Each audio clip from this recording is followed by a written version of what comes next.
And welcome, everyone, another edition of Mammoth After Hours. Now, of course, after the Nuggets game's done on Altitude, we're going to have In the Paint with Dan Tanner, so I'm not going to mess with his sweet artwork there. Dillon and I are just going to work it. We're going to be worried about Dillon's logo right there on his chest.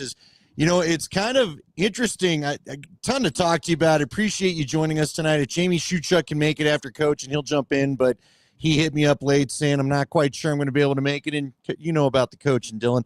But Castore, I did not know what Castore was when we started doing the reads for them at the start of the broadcast. But turns out they're making some pretty sweet official NLL market or apparel like you're wearing right there. Do you like the stuff, Dillon? Yeah, it's great. I wasn't super familiar with it, European brand, but they've hooked us up big time. We got some great gitch. They hooked us up with some suitcases, backpacks. It's the real deal. Well, next time we're at Ball Arena, which is going to be the 21st, go on down by Altitude Authentics and give that a check out and just see if they've got some of the gear in there. I know we're going to get the gear in there real soon if it's not in there already. All right, man, let's talk about this season. I'm excited to get you on. We've had on Connor, we've had on Ryan, we've had on so many of your teammates, but look, man, I've been talking to you for years. You and I have been doing a lot of media stuff together. We do a lot of media day stuff together. You're not only a great goalie in the NLL, you're a great goalie in the PLL. How has this season been for you, Dillon? We're so used to, I'm going to speak very frankly. I'm very used to calling games where you and the defense have really kind of been what the identity of the team is. I don't know that that's shifted, but you guys have had such a balanced attack this year from the left and the right. I know Connor Kelly's leading the league in goals. But Connor Robinson's been good. Eli McLaughlin's been good. Will Malcolm's been a great addition. You get Ryan Lee back. Zed, of course, is always Zed. How have you felt watching your offense this year? Yeah, it's been awesome. Like you said, there were a lot of years there where we were kind of banking on having to keep teams under 10 and slugging out 8-7, 10-8 kind of games to win. And this year to see our offense, just the amount of depth that we have, and being able to see our offense, struggle at times, but just know that they're going to be coming. And it's very much a balanced attack. Like you said, you got CK leading the league in goals, which is awesome to see. And Leeser's, coming back to form and kind of figuring out what his game looks like post his crazy surgeries he's had. And it's been great to see that we don't have to rely on one guy. I feel like for a lot of years it was, Junior and Jonesy, Eli and Leeser most recently, but we'd have to rely on one or two guys. Whereas this year, let's just say Eli's not having the best night, we got CK who can pick up the slack. Or if Eli or CK, Leeser, and Zeddy are struggling on the right side, we've got Will Malcolm, Lags and C-Rob on the left side, and Vela chipping in when he's getting his opportunities. So, it's a very balanced offense. It's probably the deepest offense we've ever had. And, they've come together really quickly. How do you like the defense right now? I thought it was pretty cool. Had a chance to talk to Owen Down really for the first time last week in long form. Haven't had a chance to chat with him. We didn't get our media day in quite as much for a million different reasons, but I always like kind of getting that to set the balance for the season. Got a chance to talk to Jalen Chaster, a couple weeks ago. I know Owen Down in particular, you've got some new faces is my point. I know Owen Down in particular is a guy you guys are real excited about. I know Pat Coyle was real excited about him. I think we're starting to see the last three games, at least I have, maybe you've seen it before, but starting to see the physical element that they thought he'd bring. How are you feeling about some of your younger defensemen? Yeah, I think this season has kind of gone exactly how we would thought defensively. I'm feeling a lot more comfortable in my game. We've got a lot of new faces in our defense. Brett Craig goes down week 2 with a knee injury. Hopefully he gets back here soon. We got Owen Down playing a huge role on that left side, or on the left east side. Owen Ron, a guy we're really excited about.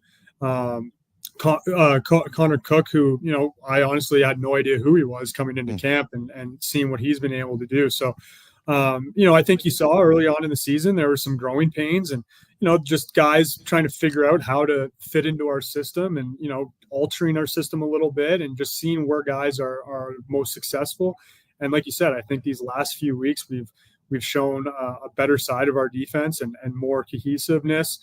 And it's trending in the right direction. I think we're in a place right now, offensively and defensively, where we're happy and we're excited to build on. How have you liked the schedule? It's funny because I know it's not always traditional. You guys have played a bunch of road games, it feels like lately, but it's not like you're gone on long road trips. You do get to come back home. I think it was really cool to see Toronto in the Loud House the other night. Honestly, I was trying to think back about it, Dillon, because, I started calling games your rookie year in a different role as a color guy, not the play-by-play guy. I got to be honest with you, I can't remember if I've ever even called a Toronto game, right? They're one of the legendary teams in the league, but it was so much fun to get them in the Loud House. I know we kind of chatted about it last year, but now we're into halfway through a second year. Are you glad everybody's playing each other again and it's not just East-West anymore, or do you prefer it the other way for scouting purposes? I think there's a yes and no to that answer. I mean, yes, it's great for our league, especially when we're not, we don't play an 80-game season. We don't have the luxury of doing an East and West where you still play the Western teams 4 times, like you just see in the NHL and NBA, or however many times they play each other. And then, you still play every team on the Eastern side at some point. We just don't have that luxury being an 18-game season. So, yeah, I think it's great that you see everyone and that you'll have every team in your arena at least once every other year. So from that standpoint, I think it's great. But I do miss seeing the more regional rivalries. I miss playing Calgary 3 or 4 times a year, SAS 3 or 4 times a year, Vancouver, San Diego, Vegas now that they're in the league. I think that is a cool element to build up those rivalries now that, we only play San Diego once. I think we only play Calgary once, SAS once, we play Vegas twice, but it's harder to build these rivalries when you're only playing a team once, tops twice, and then maybe you play them a couple more times in playoffs, depending on how things shake out. But I think you do kind of miss the element of those rivalry and the hatred that you kind of build between teams with those multiple games and those storylines that you can kind of build. How are you feeling this year? Maybe just, it's an easy question to ask from a health standpoint, a physical standpoint, because I know you were dealing with some nagging stuff last year, right? It didn't really always show up in your play, but you hear, what's going on. How about I put it that way? But you had a new baby. I've known so many athletes. Look, Nikola Jokic is going through it right now, right? He had an interesting stretch where I just wondered, man, I know there's a young child. I got 2 kids myself. I know what the first couple months of that life is like, right? Yeah. How are you this year compared to last year, just where you are in life, health, mental, all that? Yeah, it was an interesting couple of years, having the kid definitely it was just an adjustment, in life in general. And, that's been something that's been amazing. And it's awesome to have a little guy and, soon to have a second one here. But yeah, that was definitely an adjustment. Waking up 3 or 4 times in the middle of the night to change diapers, help Allie with feedings and things like that. Like that just wasn't something I had to deal with before. So yeah, that was something I had to learn to grow with and get used to as being normal rather than, something I didn't have to deal with. And then, yeah, I think last year it's safe to say, like, I don't think I ever got to a point where I was really healthy enough to be what I needed to be for the team. And, it was frustrating. I think there was a little bit of naiveness. I don't know if that's a word, but it sounds right. Works for me. On my own end, I think I might've been lying to myself a little bit and telling myself I was feeling better than I really was.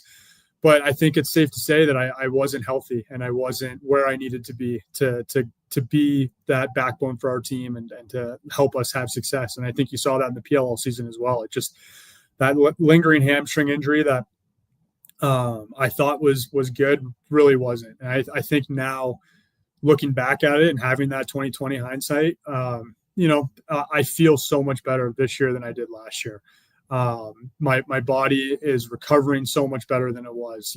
Last year I would play a game and then 3-4 days afterwards, I'm still feeling it in my hamstring. And I would just think that, this is kind of where I am right now, or this is what it's going to be for the rest of my career. But now that I've, gone through that and then had a true break, like a 2-3 month break after the PLL season to really focus on rehabbing and strengthening and, my fitness and everything, I feel way closer to pre-injury than I was telling myself I did last year. So I feel great, and I'm excited for how the season's gone so far, and I'm excited to keep it going in the right direction, because it's been a really fun season, especially after one as frustrating as it was last year. All right, and again, for those joining us late, the In the Paint stuff, that represents our guys that'll be jumping on after the Nuggets game here. Dan Tanner will be along. And I just got into this Altitude channel tonight. I don't know how to change that, but here we are. We are actually doing some NLL talk. All right, I am curious, my friend, having a kid changes you a little bit, right? You get a little more, I don't know, you look at everything, introspective, whatever it is. Do you start to think about how much more do I want to do this? Do you start to imagine how long before I shift and go and face, get focused on the young guy? And do you want him to play goalie, stuff like that? Like, what are your hopes right now? Well, first off, that's the hard and fast rule in our household, is he's not going to be a goaltender. We'll see how that holds up. But he's got no goalie equipment. He's got his player stick. We got a right-handed and left-handed hockey stick for him. He's got his lacrosse stick. He's got his basketball hoop. We're throwing every he's got his little mini golf clubs. We got every sport you can think of thrown in his hands. And the second he tries to get into a goal, I'll be putting one between his eyes to make him second guess that. Hopefully he doesn't laugh it off. But it's been, being a dad's awesome. Seeing him get to he's a year and a half now. And now, like, seeing him at the age where he kind of recognizes what's going on. He comes to the games here and there and has a blast.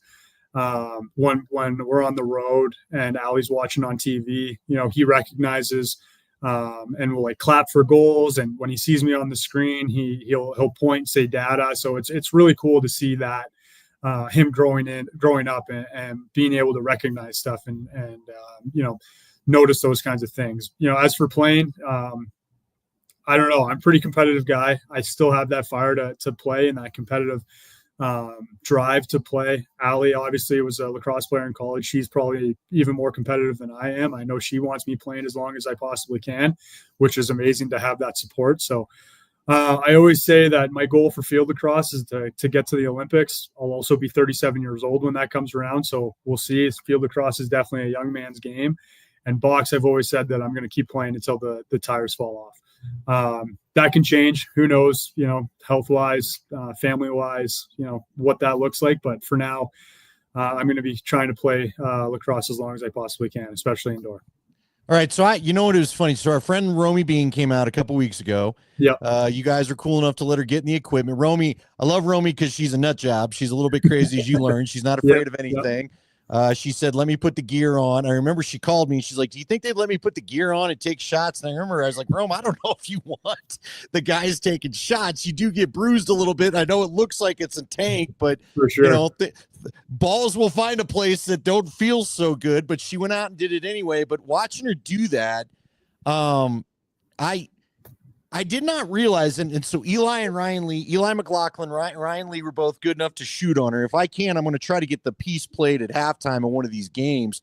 Cool. But they kept aiming at the shin guards, not yours, but the shin guards she was wearing, and I didn't know they did that. Is that really a thing? Do you have guys trying to tell me all the different places you have to be aware of that's maybe not obvious to us that guys try to shoot on you? Yeah, I mean, definitely at like end of shot clocks. If guys don't have like an opportunistic shot or like a great look at the goal, you always hear coaches will always tell them, like, hit the pads. So usually that means leg pads, because it's a lot harder to stop a rebound or get a rebound off your legs than it is like off your chest or something like that. So coaches will tell guys end of shot clocks, aim for the legs or load a high, like off their shoulders, and try to get it into the netting. So that's usually where you see that is end of shot clock situations. Well, that was interesting. The other thing I do want to know, because I do think people think you don't feel anything. Now I realize you talk about obviously I played the field game. I'm really still learning about box. And my best friend in high school was a goalie, and we were playing fall ball, and he barely could make it to homecoming because he had like a grapefruit, and I'm not kidding, a grapefruit sized bruise above his knee from a shot he took there, because you don't wear anything. Yep. You're not really dealing with anything like that, are you? What kind of bruises do you see, though, through all that padding? Yeah, you'll get bruises here and there. There's like soft spots or like open spots that you'll get caught, like, the side of the knees one where like I'll twist my foot to make a save. and it'll catch like an inside of my knee kind of thing. There's places like on the arm guard, like where there's creases essentially, like where you can bend your arms and stuff. Like there's spots in there, like they're very small, but there's spots where you'll get tagged and you'll feel it. And obviously, the hands, the new gloves Warriors come out with, and I was fortunate enough to have a good deal of help designing them. But the new pads or the new gloves are great. But there's still times where you'll catch a shot in a soft spot, something like that. So yeah, I mean, the equipment's awesome, especially in the indoor game. But yeah, there's definitely still some spots where you'll get tagged.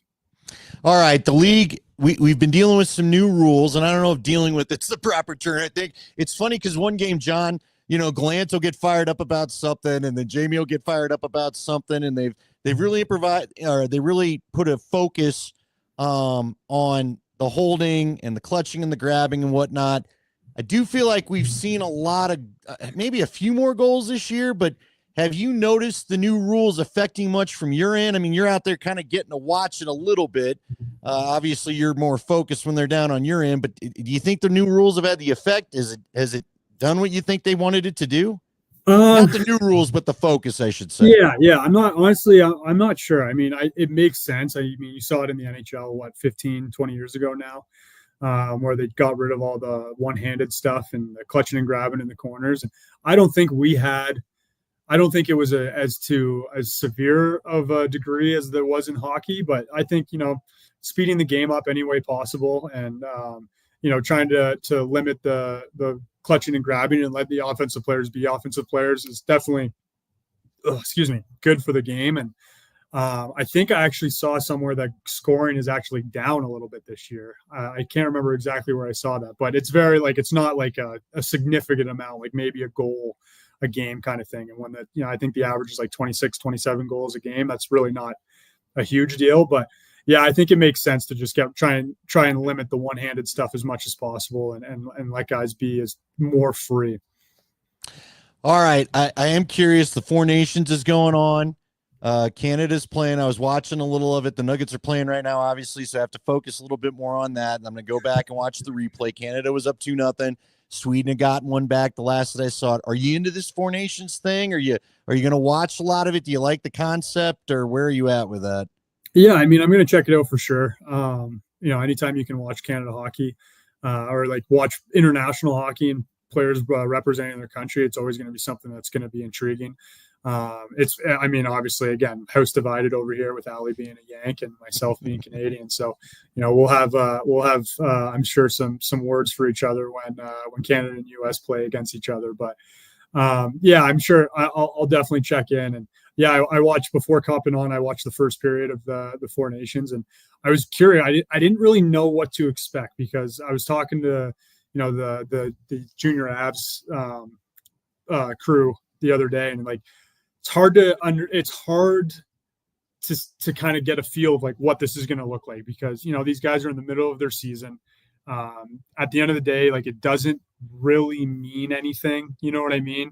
I know like they used to do this with the Olympics and hopefully they get back to that. But again, like there's a difference, like you're playing for an Olympic medal, whereas this is, quote unquote, a made up tournament. But that first period was electric. It was fast. The crowd was into it. The players were into it. They were flying around. So yeah, it's cool to see. And like I said, like anytime there's an international competition and people are playing for their country, I think that elevates things a little bit. So it's going to be a cool week to see how this thing turns out. It could get spicy though, right? Like you brought up, sure.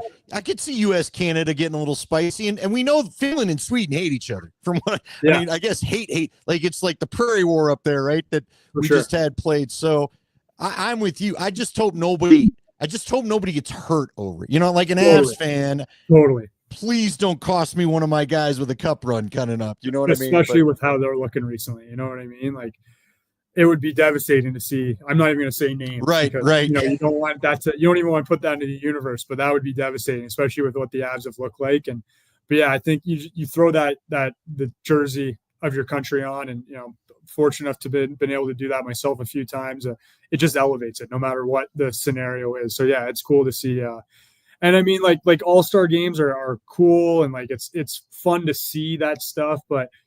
I think it's kind of ran its course, right? And the 3-on-3 tournament was their alternative to the true all-star game, and the 3-on-3 was cool too. But I think it was time to try something else out, and it's going to be fun to watch. Yeah, listen, TV won't ever allow it, but I'm with you. It may just be time to just say, hey, name the team, call it good, and all the sports, not just that.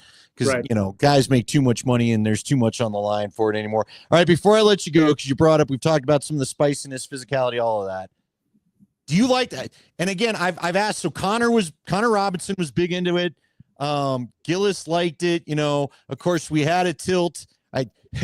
Your Canadian brethren hate me in Toronto, apparently, because I didn't realize. Now I'm trying to Hostrouser. If it's Hostrouser, they gave me a pronunciation of Hose. That's hose to me. So I apologize. I certainly don't want any tough guy mad at me for mispronouncing his name.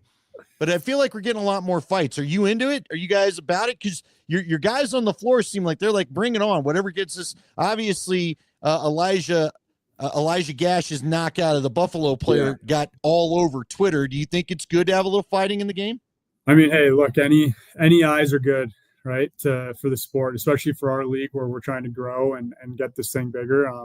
That knockout was violent. That was different. That was MMA. That was a crazy knockout. That was a fight. That guy, he knows what he's doing.